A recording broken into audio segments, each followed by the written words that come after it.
नमस्कार दोस्तों। आज की इस कहानी में आपको एक डॉक्टर और एक बूढ़ी औरत के बारे में बताया जाएगा। यह कहानी आपको आपकी मंजिल तक पहुंचाने के लिए प्रेरित करेगी। जो भी आपके सपने हैं, जिनको आप पाना चाहते हैं, उनको पूरा करने में आपको मोटिवेट करेगी। तो चलिए शुरू करते हैं।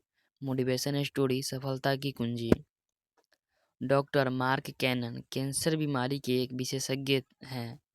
एक बार किसी सम्मेलन में उन्हें विशेष रूप से भाग लेने हेतु किसी दूसरे शहर से अचानक निमंत्रण आया।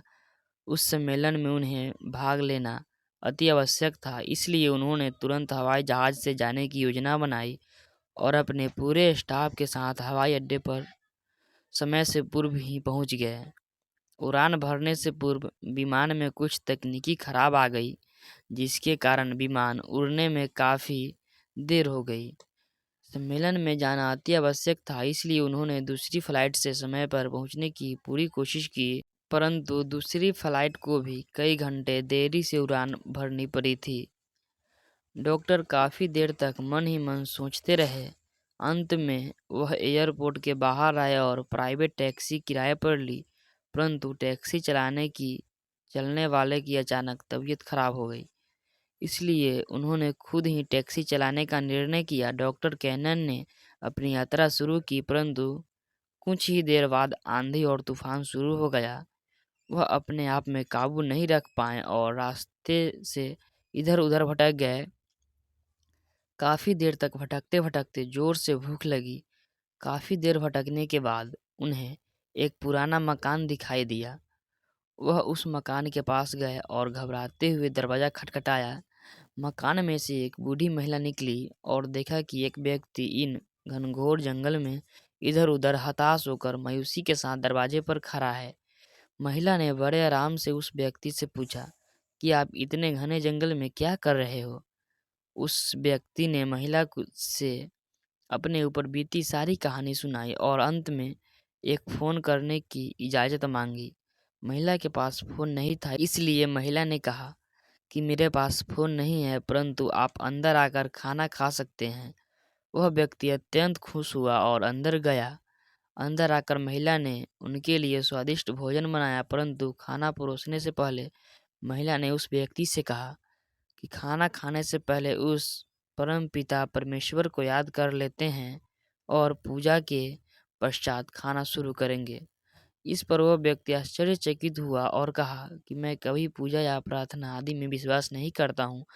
इसके तुरंत पश्चात महिला पूजा करने चली गई। पूजा के पश्चात जैसे ही महिला अंदर से बाहर आई, तो उस व्यक्ति ने पूछा कि आप पूजा दिन में प्रतिदिन क्यों करते हैं? कि आपको पूर्ण विश्वास है कि भगवान आपकी प्रार्थना सुनकर आपकी रक्षा करेंगे?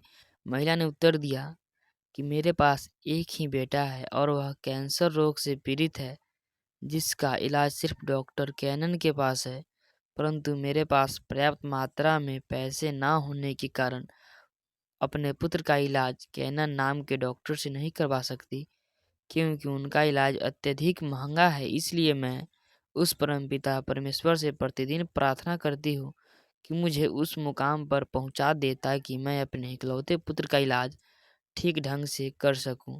मुझे पूर्ण विश्वास है कि परमेश्वर मेरी प्रार्थना अवश्य ही सुनेंगे और मेरे लिए कोई ना कोई रास्ता अवश्य निकालेंगे।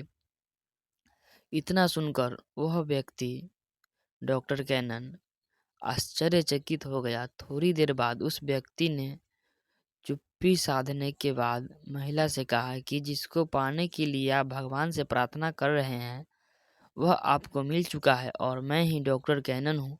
आज उस परमपिता परमेश्वर ने आपकी प्रार्थना सुन ली है। शायद मुझे आपके बेटे के इलाज के लिए ही यहाँ भेजा है, इसलिए यह रचना रची गई है।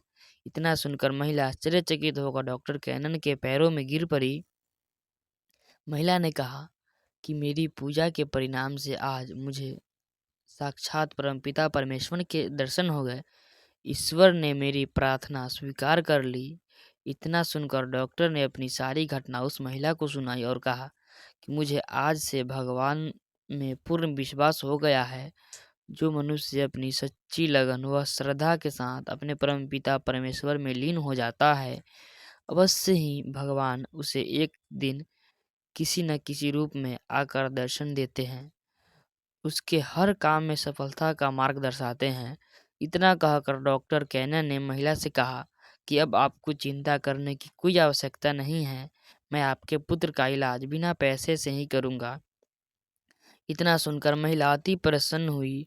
डॉक्टर ने बुढ़िया के लड़के का इलाज प्रारंभ कर दिया। इलाज पूर्ण होने के पश्चात बच्चा बिल्कुल ठीक हो गया। इसके पश्चात महिला ने अपने बेटे को स्वास्थ्य देखकर चैन की सांस ली और हंसी खुशी के साथ जीवन व्यतीत करने लगी।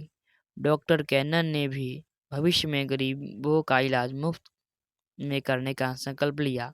इस प्रकार सच्ची लगन व श्रद्धा ही असंभव को संभव बना देती है। इसलिए मनुष्य को सफलता पाने के लिए सच्ची लगन से प्रयास करते रहना चाहिए। धन्यवाद।